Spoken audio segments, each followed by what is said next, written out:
Ditët po afrojnë dhe gjithmonë më tepër jemi duke ju afruar ndeshjes së 7 qershorit, asaj ndeshje ku zemrat e shqiptarëve do të fillojnë të tensionohen dhe syt do të jenë të drejtuara vetëm në të njëjtin vend, te ndeshja Shqipëri-Serbi.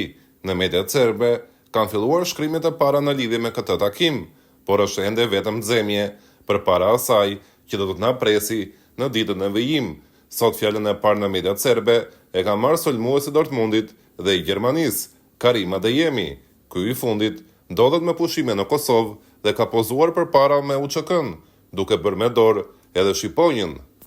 Jo të rësisht surprizë, pasi Adeyemi është prej kohësh në një lidhje me këngëtaren e njohur shqiptare Loredana.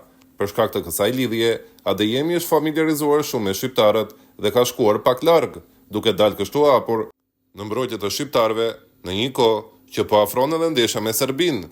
Nëse do të ishte e mundur, Adeyemi do të ishte i gatshëm për të lënë Gjermaninë dhe për të luajtur me Shqipërinë kundër Serbisë në një ndeshje, por rregullat nuk e lejojnë.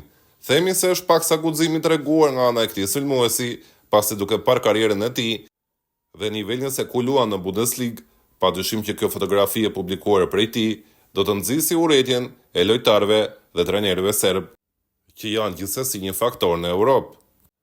Dhe kjo ka filluar, teksa mediat më të njohura në Serbi e kanë publikuar këtë foto duke shkruar: skandal, lojtari i Gjermanisë shkon me gruan e tij në Kosovë dhe pozon përpara UÇK. Dhe sigurisht, nga kujtimet e këqija që kanë pasur me UÇK-n, serbët vazhdojnë ta quajnë atë si një organizatë terroriste.